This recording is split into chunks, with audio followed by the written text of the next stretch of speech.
കൂടുതൽ വാർത്തകളും വീഡിയോകളും കാണാൻ ഈ ചാനൽ സബ്സ്ക്രൈബ് ചെയ്യുക. കൂടെ ബെൽ ബട്ടൺ അമർത്തുക. ഏഷ്യ ലൈവ് ടിവിയിലെ ഫെങ്ഷു പ്രോഗ്രാമിലേക്ക് ഏവർക്കും സ്വാഗതം. നമ്മൾ എന്ത് കാര്യങ്ങൾ പറയുമ്പോഴും ചെയ്യുമ്പോഴും നമ്മൾ ദിക്കുകളെ അടിസ്ഥാനമാക്കിയാണ് കാര്യങ്ങൾ പറയുകയും ചെയ്യുകയും ചെയ്യുന്നത്. ഇപ്പോൾ ചിലർ ചോദിക്കും, എൻ്റെ വീടിൻ്റെ ഫ്രണ്ടിൽ എനിക്കൊരു കിണറുണ്ട്, അത് ദോഷമാണോ എന്ന് ചോദിക്കും. നമുക്ക് മറുപടി പറയാൻ പറ്റില്ല. കാരണം അവിടെ വീടിൻ്റെ ഫ്രണ്ട് എവിടെയാണെന്ന് നമുക്ക് അറിയത്തില്ലല്ലോ. അപ്പോൾ ആ ദിക്ക് പറഞ്ഞാൽ മാത്രമേ ഒരു പ്രശ്നത്തിന് പരിഹാരമായിട്ട്. ചിലർ പ്ലാൻ അയക്കുമ്പോഴത്തേക്കെന്ന് പറഞ്ഞു കഴിഞ്ഞാൽ അതിനകത്ത് ദിക്ക് മാർക്ക് ചെയ്തില്ല. ദിക്ക് മാർക്ക് ചെയ്യാതെ നമുക്കൊന്നും പറയാൻ പറ്റത്തില്ല. ഇപ്പോൾ ഇത് 8 ദിക്കുകളാണ്. അപ്പോൾ ഇതിൽ ഒരു ബോർവെല്ലിൻ്റെ ഇപ്പം ചിലർ ഇതിൽ മറ്റൊരു കാര്യം കൂടെ പറയാനുള്ളതെന്ന് പറഞ്ഞാൽ, ചിലർ പറയുന്നുണ്ട്, സാറേ കിണർ വടക്ക് കിഴക്ക് ഭാഗത്തുണ്ട്, പക്ഷേ ബോർവെല്ല് തെക്ക് വശമാണ്. ബോർവെല്ല് കുഴപ്പമില്ലല്ലേ, കിണർ നമുക്ക് കൃത്യമായിട്ട് സ്ഥലത്തുണ്ട്. അങ്ങനെയല്ല, ബോർവെല്ലായാലും കിണറായാലും രണ്ടും ഒരേ കാറ്റഗറിയിലാണ് പെടുത്തുന്നത്. അപ്പോൾ ബോർവെല്ലിൻ്റെ സ്ഥാനവും കിണറിൻ്റെ സ്ഥാനവും യഥാക്രമം ഒന്ന് തന്നെ ആയിരിക്കണം. അതിൻ്റെതായിട്ടുള്ള ഗുണങ്ങളുണ്ടാവും. ഇപ്പോൾ ഇവിടെ വളരെ കിണറിൻ്റെ സ്ഥാനം എടുക്കുമ്പോഴത്തേക്ക് ഇതിനെ 12 രാശികളാക്കി തിരിച്ചൊക്കെ ചെയ്യുന്നുണ്ട്. അപ്പോൾ അത് എല്ലാവർക്കും ചിലപ്പോൾ മനസ്സിലാകാനായിട്ട് പാടായിരിക്കും. അപ്പോൾ ഞാനത് പെട്ടെന്ന് മനസ്സിലാകുന്ന രീതിയിൽ ഞാൻ നിങ്ങളുമായിട്ട് ഷെയർ ചെയ്യാം. ഇപ്പം ഏകദേശം ഒരു ഭൂമിയെ നമ്മൾ ഇങ്ങനെ എടുത്തു എന്ന് കരുതുക. ഇത് ഇത്രയുമാണ് അതിൻ്റെ ദിക്കുകൾ. ഇതിനെ കറക്റ്റ് ഞാൻ 4ആയിട്ട് ഡിവൈഡ് ചെയ്തു. ഈ സ്ഥലം വടക്കാണ്. ഈ വടക്കിൽ നിന്ന് ഇങ്ങോട്ടുള്ള സ്ഥലങ്ങൾ കിണറിന് ഉത്തമമാണ്. അതിൽ ഏറ്റവും ഉത്തമം എന്ന് പറയുന്നത് ഇവിടെ ഒരു മീനൻ രാശി എന്ന് പറയും. ഈ ഭാഗത്താണ് ഏറ്റവും ഉത്തമം. ഇവിടെ കിണർ കൊള്ളാം, ഇത് കൊള്ളാം, ഇവിടെ കൊള്ളാം. ഇവിടം വരെ കിണറിന് ഉത്തമമായിട്ടുള്ള സ്ഥലങ്ങളായിട്ട് വാസ്തുവിൽ പറയുന്നുണ്ട്.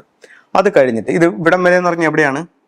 അതായത് വസ്തുവിൻ്റെ വടക്ക് പകുതിയിൽ നിന്ന് മുന്നോട്ട് വന്ന് കിഴക്ക് പകുതിക്ക് ഇപ്പുറം വരെയുള്ള ഇത്രയും ഭാഗം നമുക്ക് കിണറിന് ഏറ്റവും ഉത്തമമായിട്ടുള്ള സ്ഥലങ്ങളായിട്ട് വാസ്തുവിൽ പറയുന്നുണ്ട്.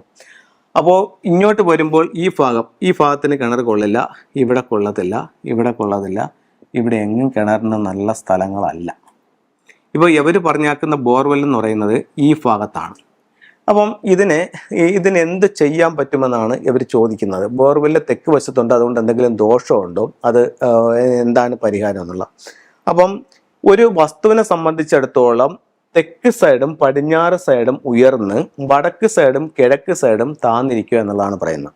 അപ്പോൾ ഇവിടെ ബോർവെൽ വന്നപ്പോൾ സ്വാഭാവികമായും ഈ സൈഡ് വീക്കായല്ലോ, തെക്ക് സൈഡ് വീക്കായല്ലോ. അപ്പോൾ തെക്ക് സൈഡിൽ കുഴിയോ വെള്ളമോ പാടില്ല എന്ന് വാസ്തുവിൽ പറയുന്നുണ്ട്. അപ്പോൾ ഇവിടെ ഓൾറെഡി വന്നിട്ടുണ്ട്. അപ്പം കറക്റ്റ് പറയുകയാണെന്നുണ്ടെങ്കിൽ അതിനെ മൂടി യഥാസ്ഥാനത്ത് പുതിയൊരു കിണർ ചെയ്യുകയാണ് ചെയ്യേണ്ടത്. പലർക്കും പല തരത്തിലുള്ള കാരണങ്ങൾ കൊണ്ട് പറ്റത്തില്ല. ചിലർക്കെന്ന് പറഞ്ഞു കഴിഞ്ഞാൽ ഈ ഭാഗത്ത് മൊത്തവും പാറയായിരിക്കും. അപ്പോൾ പാറയാകുമ്പോഴത്തേക്ക് ഇവിടെ നമുക്ക് കുഴിക്കാനോ വെള്ളം കാണാനോ പറ്റില്ല. ചിലർക്ക് ഈ ഭാഗത്ത് വസ്തുവിൽ സ്ഥലം ഉണ്ടായിരിക്കില്ല. ചിലരെ സംബന്ധിച്ചിടത്തോളം അപ്പുറത്തുകാരുടെ സെപ്റ്റിക് ടാങ്ക് ഈ ഭാഗത്ത് എവിടെയെങ്കിലും ആയിരിക്കും നിൽക്കുന്നത്. അതുകൊണ്ട് ഇവിടെ കിണർ കുഴിക്കാനും പറ്റാത്ത സാഹചര്യം. ചിലരെന്ന് പറഞ്ഞു കഴിഞ്ഞാൽ അതിനുള്ള സാമ്പത്തികമില്ലായിരിക്കും. അപ്പോൾ കാരണങ്ങൾ പലതാണ്. അപ്പോൾ ഇവിടെ പലരും പല കാര്യങ്ങൾ പറഞ്ഞു കൊടുക്കുന്നുണ്ട്. ഇപ്പം അതിൽ 2-3 ഞാനും നിങ്ങളുമായിട്ട് ഷെയർ ചെയ്യാം. ചിലർ പറയുന്നുണ്ട് ഇതിൻ്റെ 4 ചുറ്റും ഒരു മതിൽ കെട്ടി തിരിക്കാനായിട്ട് പറയുന്നുണ്ട്. ഇപ്പം ഞാൻ പറയുന്ന ഒരു കാര്യം എന്ന് പറയുന്നത്, ഇതിൻ്റെ വാസ്തുമണ്ഡലം തിരിക്കുക എന്നാണ് പറയുന്നത്. അതായത് ഇപ്പം തെക്ക് വശത്ത് ഇങ്ങനെ ഒരു ഇത് വന്നിട്ടുണ്ടല്ലോ. അപ്പം ഈ കിണർ വേറെ വീട് വേറെ ആയിട്ട് ഇവിടെ ഒരു വാസ്തുമണ്ഡലം കെട്ടിയങ്ങ് തിരിക്കുക. അപ്പം ഇത് രണ്ടും 2 കോമ്പൗണ്ടായിട്ട് തിരിഞ്ഞു. അങ്ങനെ ഒരു വാസ്തുമണ്ഡലം തിരിച്ച് അതിനെ പുറത്താക്കുക. അതല്ലെങ്കിൽ പിന്നെ ചെയ്യാവുന്ന ഒരു കാര്യം എന്ന് പറഞ്ഞു കഴിഞ്ഞാൽ, ഇതിൻ്റെ 4 മൂലകളിൽ പിരമിഡുകൾ സ്ഥാപിച്ചുകൊണ്ട് നമുക്കിതിനെ കറക്റ്റ് ചെയ്യാനായിട്ട് സാധിക്കും. പിരമിഡുകൾ സ്ഥാപിച്ചുകൊണ്ട്, അതായത് ഇതിപ്പോൾ കിണറാണെന്നുണ്ടെങ്കിൽ ഇവിടെ ഒരു പിരമിഡ്, ഇവിടെ ഒരു പിരമിഡ്, ഇവിടെ ഇങ്ങനെ പിരമിഡ്, അങ്ങനെ 4 സ്ഥലത്ത് 4 മൂലയിലും പിരമിഡ് സ്ഥാപിച്ചുകൊണ്ട് ഇതിൻ്റെ വാസ്തുദോഷം മാറ്റാമെന്ന് പിരമിഡ് വാസ്തുവിൽ പറയുന്നുണ്ട്. എന്നിട്ട് ദോഷം മാറ്റാനായിട്ട് ഇങ്ങനെ പിരമിഡ് ഉപയോഗിക്കാം.